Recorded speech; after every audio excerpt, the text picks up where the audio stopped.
जय हिंद। मैं श्वेता तिवारी और आप देख रहे हैं आरबी क्लासेस 30। इससे पहले हम लोगों ने एनसीईआरटी क्लास 7 के चैप्टर 1 के कुछ झलकों को देखा था, जैसे कि हजारों परतों के दौरान हुए परिवर्तनों की परत को हमने हटाया था। हमने देखा था कि अरब के भूगोलवेताओं ने किस प्रकार मानचित्रों का निर्माण किया और किस प्रकार से ये मानचित्र जो हैं आज आधुनिक रूप में हमारे सामने आए। इसके बाद हमने मानचित्रकारों के बारे में देखा, उनके नक्शों के बारे में समझा कि किस प्रकार से उन्होंने नॉर्थ को साउथ बना दिया था और साउथ को नॉर्थ बना दिया था। उसके बाद हमने नए और पुराने शब्दों के अंतर को समझा कि किस तरह हिंदुस्तान आज पूरे भारत का रूप लिया। कब हम हिंदुस्तान को किस रूपों में जानते थे, यानी कि पंजाब के कुछ चुने हुए राज्य हिंदुस्तान के रूप में जाने जाते थे, जो आज पूरे भारतवर्ष को इंडिकेट करता है। तो इस प्रकार हमने ये सब जानने की कोशिश की। इसी में आज हमारा पार्ट 2 है, जिसमें हम लोग जानेंगे इतिहासकार और उनके स्रोतों के बारे में। यानी कि इतिहास में हम लोगों को, इतिहासकारों को किन किन स्रोतों से इतिहास की जानकारियां मिलती है। हम लोगों के पास बहुत सारे स्रोत हैं, जैसे कि अभिलेख, शिलालेख, सिक्के, स्मारक, डिगिंग किए हुई बहुत सारी मूर्तियां मिलती है, बहुत सारे बर्तनों का पता चलता है, कपड़ों का पता चलता है, नए नए स्थल बनाए जाते हैं, नए नए स्थल निर्माण होकर सामने आ जाते हैं डिगिंग के द्वारा।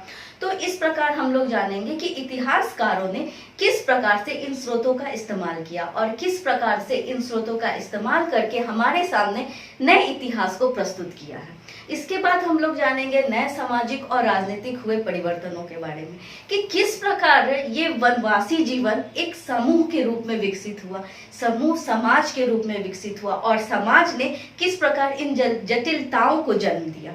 तो आज की क्लास में ये टॉपिक को हम लोग इन दो टॉपिकों को हम लोग कवर करेंगे। पहला, इतिहास और उनके स्रोतों के बारे में जानेंगे और नए सामाजिक और राजनीतिक समूहों में हुए परिवर्तनों और उनके विकसितता को जानेंगे।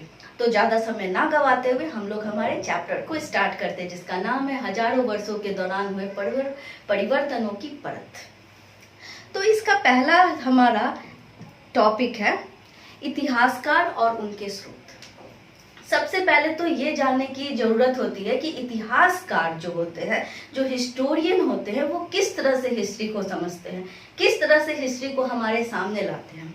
तो इतिहासकार परत दर परत हुए परिवर्तनों की छानबीन जो होती है वो स्मारकों से, सिक्कों से, अभिलेखों से, स्तंभ लेखों से, शिलालेखों से, अनेकों लेखों से प्राप्त करते हैं। इसके अलावा अनेकों पांडुलिपियों का भी पता चलता है। जब ये पांडुलिपियां बनी थी उस समय ना तो कागज था, ना किसी प्रकार की कोई वस्तु थी, ना किसी प्रकार का कोई चीज था जिस पे लिखा जा सके। तो इन पांडुलिपियों को ये इतिहासकार अपने शब्दों में कन्वर्ट किए, यानी कि वर्तमान समय में जो शब्द वो लोग समझते थे उन शब्दों का प्रयोग वो इन पांडुलिपियों को परिवर्तित करने में करते चले गए। नतीजा कि एक ही पांडुलिपियों की कई तरह की पुस्तकें आ गई और सभी पुस्तकें अपने से भिन्न हो गई। यानी कि इतिहासकार जो पुस्तकों को समझे, पांडुलिपियों को अपने अनुभव से समझे, उस पांडुलिपियों को वो अपने तरीकों से लिखना शुरू कर दिए।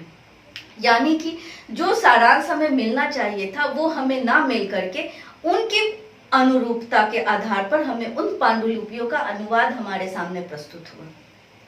इससे नतीजा ये निकला कि सामाजिक जटिलताएं जो होती हैं उसके आधार पर काफी जटिल होने लगे। अब जैसे कि हम लोग समझो कि ऋग्वेद का, अथर्ववेद का, यजुर्वेद का, सामवेद का निर्माण हुआ। वो सब जब निर्माण हुआ तो वो सब पांडुलिपियों में थी, वो सब वेदों में है। अब उस वेद का जो अनुवाद होना शुरू हुआ वो इतिहासकार अपने समझ के अकॉर्डिंगली करना शुरू किया। जब वो अपने समझ के अकॉर्डिंगली करना शुरू किए तो बहुत से ऐसे वर्ड हैं जो परिवर्तित हो गए। यानी कि उन लोगों ने अपने आधार पर, अपने अनुभव के आधार पर, अपने सामाजिक वर्तमान में जो चल रहा था परिस्थिति, उनके आधार पर ये परिवर्तन कर डाला। नतीजा कि जो भावार्थ थे, जो ओरिजिनल भावार्थ थे, वो हमारे समक्ष नहीं आए। और हमारे समक्ष क्या आए? तो इतिहासकारों के अपने अनुभव आए। इसके लिए, इसके सारांश को समझने के लिए हमें जितने भी पांडुलिपियों का अनुवाद हुआ उसको समझना बहुत जरूरी है। उसको जानना बहुत जरूरी है। इसलिए तभी हम कोई निष्कर्ष पर पहुंच सकते हैं, क्योंकि हमारी और आपकी सबकी सोच अलग अलग होती है। हम कुछ भी सिचुएशन को देखकर अपने अपने ढंग से अंदाजा लगाते हैं। अगर सपोज कि एक रोड पर हम लोग चल रहे हैं और एक लड़की ने एक लड़के को थप्पड़ मार दिया, बहुत सारे लोग ये सोचेंगे कि जरूर लड़के ने कोई बदमाशी की होगी। कोई लोग बोल सकते हैं कि हो सकता है लड़की काफी एरोगेंट है। तो ये जो चित्र होती है ना, इस चित्र को देखकर हम लोग अपने अकॉर्डिंगली बहुत सारे शब्दों को, बहुत सारे अर्थों को खुद ब खुद जोड़ लेते हैं। तो यही जस्ट सेम इतिहासकारों ने किया। अभिलेखों के द्वारा, स्तंभ लेखों के द्वारा, सिक्कों के द्वारा, मूर्तियों के द्वारा जो भी उनको समझ में आया, वो सारी समझों को उन लोगों ने अपनी ही अनुवाद में लगा दिया, जिसकी वजह से ये जटिलताएं जो है हमारे सामने उपस्थित हुई। इसके अलावा अगर हम और भी चीज़ों की बात करें, यानी कि अगर बहुत सारी इतिहासकार आए भी यहाँ पर, कोई देशों से आए, कोई विदेशों से आए, कोई देश के, कोई राजा के खुद के इतिहासकार थे, तो उन्होंने क्या किया कि राजा की प्रशंसा में उन्होंने लेख लिखना शुरू किया। और जो विदेशों से आते थे वो उनके बारे में लेख लिखते थे, उनके समाज के बारे में लेख लिखते थे। तो अब राजा के बारे में पूरी तरह से उसकी हिस्ट्री को समझने के लिए, उसके कैरेक्टर को समझने के लिए यहाँ पर दोनों इतिहासकारों को पढ़ना बहुत जरूरी है। जहाँ पर अपने जो राज्य के इतिहासकार होते हैं वो अतिशयोक्ति करते हैं, यानी कि बढ़ चढ़ के प्रशंसा करते हैं अपने राजा की। और उस समय के राजा को भी ये अच्छा लगता था कि हमारी जो कृतियां हैं, हमने जो किया है, वो एकदम बढ़ चढ़ के प्रजा के सामने प्रस्तुत हो। और जो विदेशी विद्वान आते थे उनके द्वारा एक प्रॉपर सटीक जो होती थी वो वर्णन हमें मिलती है। यानी कि इन दो वर्णनों से हमें ये पता चलता है कि उस समय के राजा जो थे किस प्रकार से शासन करते थे, किस प्रकार से वे अपनी प्रजा को हितकारी नियमों से अवगत कराते थे, किस प्रकार से अपने शासन का विस्तार करते थे।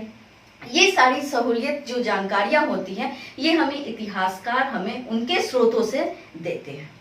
इसके बाद अगर हम चलते हैं तो हम ये भी जानते हैं कि मूल लेखकों के द्वारा जो पांडुलिपियों का निर्माण किया गया था, यानी कि जो पांडुलिपियां बनाई गई थी, उनको अनुवाद करना भी काफी जटिल काम था। मतलब कि बहुत से ऐसे वर्ड थे जो उन्हें समझ में नहीं आता था कि वो क्या हो सकता है, वो किस तरह का अनुवाद हो सकता है। तो वो वर्ड को उस समय जो लोग अपने डेली लाइफ में जो लोग यूज करते थे, उनके अर्थों में उन लोगों ने वो वर्ड को चेंज करना शुरू कर दिया।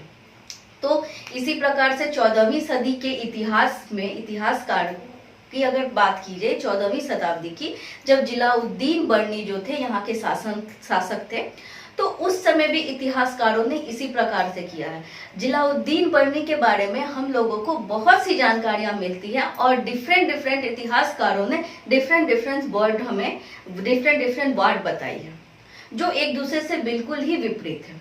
तो इस प्रकार से हमको ये पता चलता है कि उस समय के जो इतिहासकार थे, उस समय की जो सोसाइटी थी वो किस प्रकार की थी।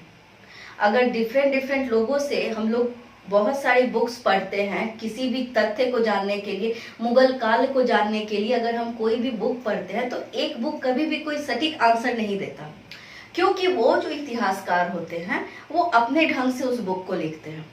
इसीलिए अगर मौर्य वंश के बारे में या किसी भी वंश के बारे में अगर हमें सही ढंग से डिटेल लेनी है तो हमें 2-3 राइटरों की बुक्स को पढ़नी होती है, जिसके कारण हमें सटीक इंफॉर्मेशन मिलती है कि ओ अच्छा, मौर्य काल में ऐसा हुआ था, यानी कि लोग इस तरह के थे। पशु बलि जो थी बिल्कुल तरह से अलग बंद कर दी गई थी। अशोक बौद्ध धर्म को एक्सेप्ट किया था, किस लिए एक्सेप्ट किया था। तो ये सारी जानकारियां जो होती है हमें मिलती है। अब इसके बाद अगर हम चलते हैं तो नए सामाजिक और राजनीतिक समूह के बारे में जानते हैं, क्योंकि आप लोगों को इससे भी पहले मैंने अपने वीडियो में बताया था कि किस प्रकार वनवासी जीवन को छोड़कर लोगों ने किसानी जीवन यानी कि गांव के जीवन को, एक स्थायी जीवन को एक्सेप्ट किया था। किस प्रकार से परत दर परत बनते बनते आज हम लोग इस तरह से पहुंचे हैं। तो यही होता है नए सामाजिक और राजनीतिक समूह। नए सामाजिक समूह में हम जानेंगे कि नए समाज किस प्रकार से विकसित हुआ, और राजनीतिक समूह में जानेंगे कि ये नए समाज ने किस प्रकार से राजनीतिक समूहों को जन्म दिया। तो अगर हम नए समाज के बारे में समझते हैं तो इसमें हम लोग जानते हैं कि 700 से लेकर 1750 ईस्वी तक फैले, यानी कि 1000 वर्षों का इतिहास को जानना कोई मामूली बात नहीं होती है। 700 से लेकर 1750 ईस्वी तक में न जाने अनगिनतों परिवर्तन हुए। जहाँ लोग वनवासी जीवन व्यतीत करते थे, जहाँ लोग खानाबदोशी जीवन व्यतीत करते थे, जहाँ बारबेरियन थे, वहाँ लोगों ने अपने आप को एक कृषि संपन्न किसान के रूप में विकसित किया। यानी कि लोगों ने बताया कि खेती किस तरह से, लोगों ने बताया, एक्सेप्ट किया, और साथ साथ लोगों दूसरे लोगों को समझाया कि किस प्रकार से खेती की जाती है, किस प्रकार से हम लोग स्थायी जीवन बना सकते हैं। और इस स्थायी जीवनों ने जाति व्यवस्था को जन्म दे दिया। अब यहाँ क्वेश्चन होता है कि जाति व्यवस्था को ये स्थायी जीवन कैसे जन्म दे सकता है? तो काम के आधार पर कुछ लोग जो थे वो वनवासी जीवन नहीं छोड़े। कुछ लोगों ने जंगलों की सफाई करना शुरू कर दिया, वहां पर कृषि करके रहने लगे। और कुछ लोग जो थे मवेशी पालन करने लगे, कुछ लोग को शिकार खेलना पसंद आ गया। तो इस तरह से उनके कामों के आधार पर, उनके व्यवसायों के आधार पर उन लोगों का जाति व्यवस्थाओं में नामांकन कर दिया गया। अब जब जाति व्यवस्था नामांकन हो गई, यानी कि कुछ लोग, उन्हीं में से कुछ लोग मठों में चले गए, कुछ लोग मंदिरों में चले गए, कुछ लोग राजा बन गए, कुछ लोग शासन पदाधिकारी बन गए, कुछ लोग शासन व्यवस्था में मदद करने लगे। तो इस प्रकार से जो जाति व्यवस्था थी उनके वर्णों के आधार, उनके कामों के आधार पर वर्ण व्यवस्था में बदल गया। अब राजा का बेटा राजा होने लगा, राजा, योद्धा, क्षत्रिय, ये सब एक नए कुल का निर्माण होने लगा। यानी कि अब यहाँ पर आ गए राजपूत, आ गए यहाँ पर आपका कायस्थ आ गए, यहाँ पर चंद्रवंशी लोग आ गए। ये सारे लोग जो थे राजपूतों की गिनती में आना शुरू हो गए। यानी कि धीरे धीरे दर प्रति दर लोग अनेकों जातियों, समाजों और वर्णों में विभक्त होने लगे। मंत्री का बेटा भी मंत्री बन जाता था। पुरोहित जो होते थे, जिन्हें ब्राह्मण का दर्जा दिया गया, उनके लोग जो पूजा करवाते थे वो ब्राह्मण कहलाए जाने लगे। तो इस प्रकार से शूद्र, ब्राह्मण, क्षत्रिय, वैश्य, अगर जाति व्यवस्था के आधार पर सबसे उच्च कोटि पे ब्राह्मण आया, दूसरा पर क्षत्रिय आया, तीसरा पर वैश्य आया और चौथा पर शूद्र आया। शूद्र जातियां जो थी वो घर के इस काम, मतलब कि सड़क की साफ सफाइयाँ में ध्यान देती थी, गले नालों की सफाइयों में ध्यान उनसे करवाया जाता था। घर के दास दासियां जो होते थे वो शूद्र जातियों के होते थे। वैश्य जाति में सारे व्यवसायिक कर्मी, जो भी, वो किसान हो, वो आपका सोनार हो, पशुपालक हो, ये सारे लोग जो थे वो वैश्य जाति में आ गए। जो भी बिजनेस करते थे, जो भी अपना व्यवसाय करते थे, चाहे वो पशु का हो, चाहे वो गेहूं का हो, चाहे वो सब्जी का हो, चाहे वो चर्मकार हो, चाहे वो बर्तन बनाने वाले हो, ये सारे जो थे ये सारे वैश्य जाति में आ गए। क्षत्रिय जाति में सारे योद्धा, राजा, प्रधानमंत्री, सेनापति, जो भी बड़े बड़े जितने भी शासकों ने शासन किया, यहाँ पर जितने भी युद्धों में योद्धाओं ने शासन किया, वो सारे क्षत्रिय कुल में आते थे। और ब्राह्मणों को यहाँ पर सर्वश्रेष्ठ स्थान दिया गया। क्यों? क्योंकि वो सर्वप्रथम सबको शिक्षा प्रदान करते थे। दूसरा, पाठ्य पुस्तक, समाज में क्या अज्ञानता फैली हुई है, किस प्रकार से उनको दूर करना चाहिए, ये सारी शिक्षाएं दीक्षाएं जो होती थी, हमारे गुरु जो होते थे, जो हमारे ब्राह्मण जाति के गुरु जो होते थे, जो पुरोहित होते थे, वो बताते थे। पुरोहितों को इतना उच्च दर्जा इसलिए दिया गया क्योंकि वो राजा के एक संदेशवाहक नहीं बोलेंगे उसे, हम लोग कह सकते हैं वेल विशर, यानी कि राजा को ये बताने वाले कि आपके क्या सही उद्देश्य हैं और आपको क्या करना चाहिए। करवाते वो नहीं थे, लेकिन हाँ वो सजेस्ट करने वाले होते थे, सजेशन देने वाले होते थे कि हाँ आपके लिए ये सही है और ये गलत है। ये सारी चीजों के बारे में इस तरह से हम देखते हैं कि हमारे जो समाज थे, जो 700 से 1750 ईस्वी तक फैले हुए थे, उन लोगों ने कितनी बड़ी लोगों को आर्थिक व्यवस्थाओं को, राजनीतिक व्यवस्थाओं को, सामाजिक व्यवस्थाओं को, सांस्कृतिक व्यवस्थाओं को जन्म दिया। इन लोगों में न जाने कितने परिवर्तन हुए। ये महान गतिशीलता का भी काल था, क्योंकि लोग एक समूह के तौर पर बहुत आराम से रहने लगे। विभिन्न प्रकार के लोग एक समूहों के तौर पर, एक खुशहाल समाज के तौर पर रहने लगे। राजपूतों का नाम राजपुत्र के शासक के पुत्र के नाम से जोड़ा जाता था। यही 8वीं शताब्दी से लेकर 14वीं शताब्दी के बीच में क्षत्रिय व्यवस्था का निर्माण हुआ। जैसा कि मैंने आपको बोला, राजपूतों का निर्माण हुआ।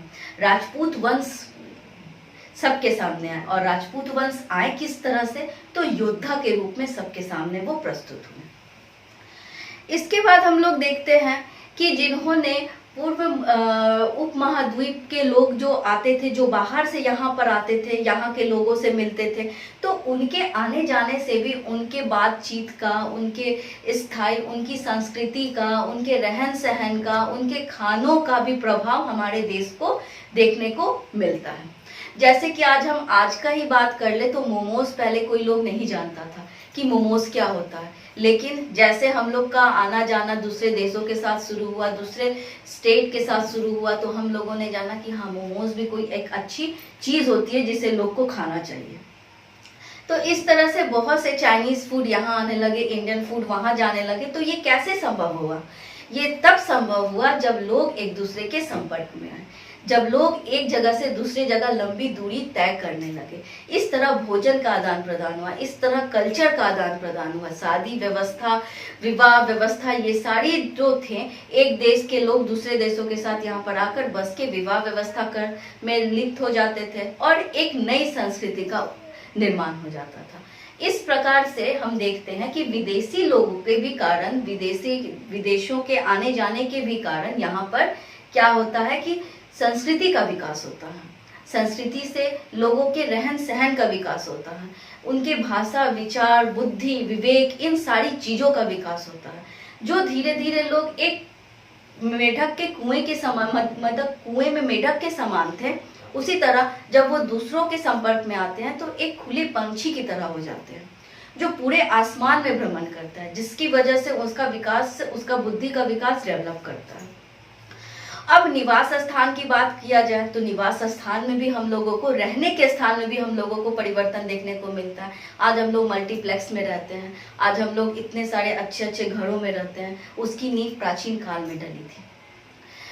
लोग उस समय भी अच्छे घरों में रहते थे, पक्के घरों में रहते थे, बड़े बड़े, बहुत बड़े बड़े विशाल घरों का निर्माण किया जाता था। बहुत बड़े बड़े कमरे हुआ करते थे।